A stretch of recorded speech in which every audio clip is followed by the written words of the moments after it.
Let me officially welcome one of the biggest influences ever in my life, Mr. Robert Kiyosaki, and his longtime friend and head of Rich Dad at Franchise Development, Kelly Ritchie. Welcome, gentlemen.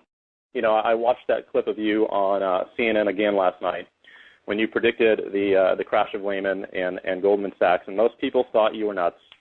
That's correct, and even in 2005, I was on KTLA television, and they were asking me what I thought about the real estate boom, and I said it'll turn into the biggest mortgage disaster the world has ever seen, and that was in 2005. So, like you're talking about, the future is predictable, and if you're not ahead of because the future is changing rapidly, and if you're not ahead of the change, you become a victim of it, as many people are. It is better to know what's going to happen than to wonder what happened. The fact that you made it a point of saying that, look, rich people make money when the market is up, and rich people make money when the market goes down. It doesn't matter either way. There's opportunities in both, and I just, wow, that's incredible to where I'm not really doing my job, and I haven't educated myself if I'm not making money when the market's going down as it is today. Well, what you're doing by leading a networking organization is something that I've been advising people to do for a long, long time now. If you read Rich Dad, Poor Dad, which came out 12 years ago, I was recommending people join or build a network marketing business. And the reason you're in a great position today is because the idea of a job security for life is really somebody chewing on some mushrooms. It's not reality.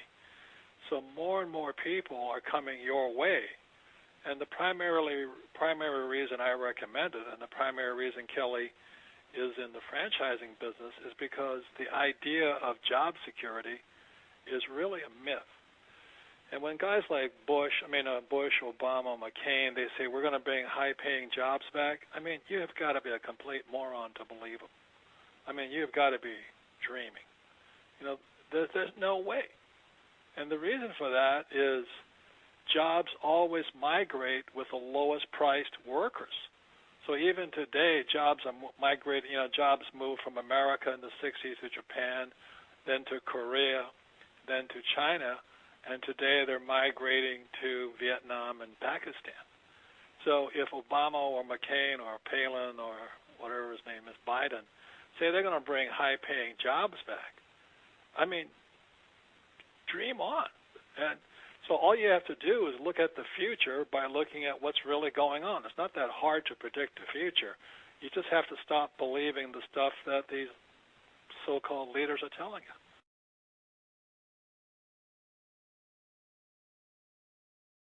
He published a book called Grunch of Giants, and Grunch stands for Gross Universal Cash Heist.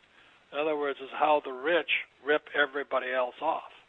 And the moment I read that book, I understood it because it's exactly what I saw in Vietnam. It's exactly what my rich dad was always telling me. And so today when you see, Bush Sr. and Bush Jr. saying we're here to save you with a bailout, you've got to be completely naive to believe them. These guys are part of the conspiracy that rips off everybody else. The same as Clinton, So, if you really believe the politicians are going to save you, oh my God, I'll pray for you tonight. So, our jobs, is really to not only wake people up, but show them another way. The idea of my parents, who were part of the last depression, go to school and get a safe, secure job. You can if you move to Vietnam.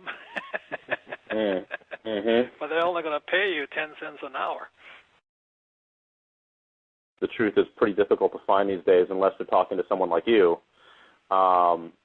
because all they get is the spoon-fed media, on CNN and CNBC, and I don't really know if America understands what the bailout is going to do, not even in this month, but over the next couple of years. What are the consequences that you see for what's happening right now? I'll let Kelly talk about that for a little while.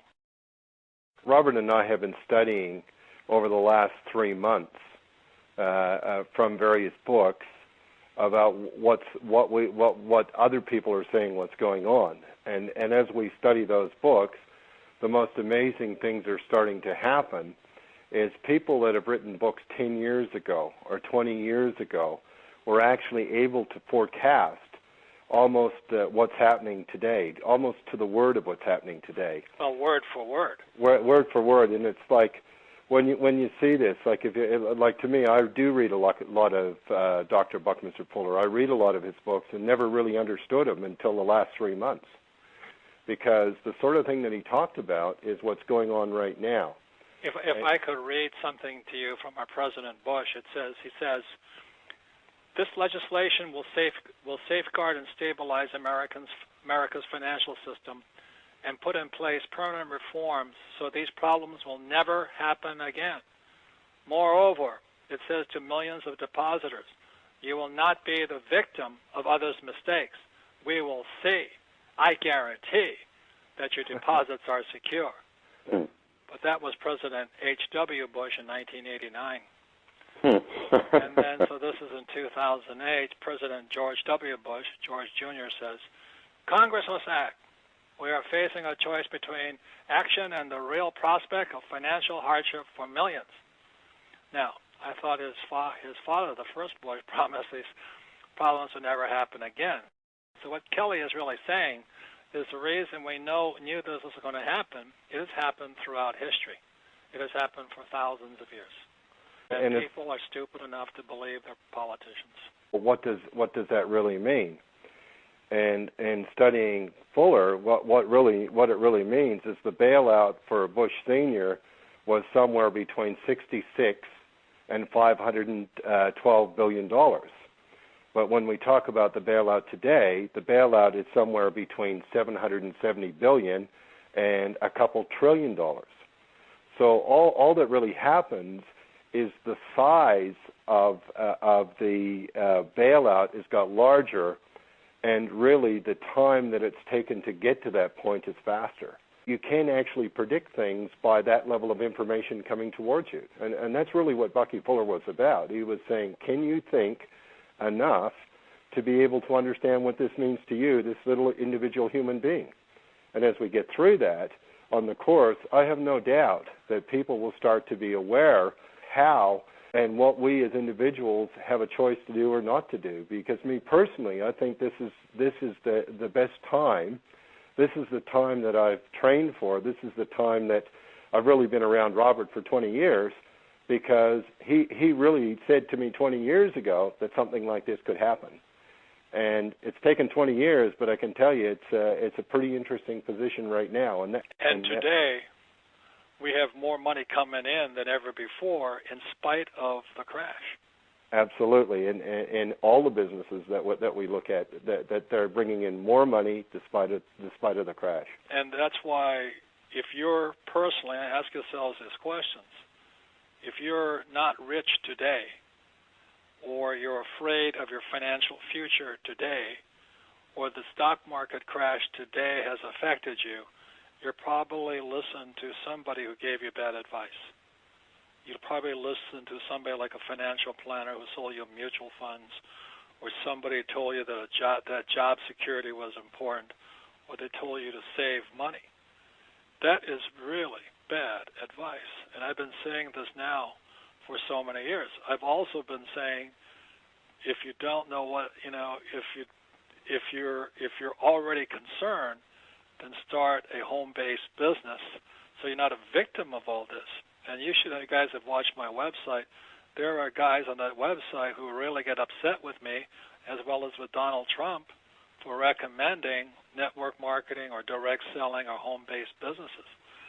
But today, let me tell you something. If you're not in this business, you're out of business.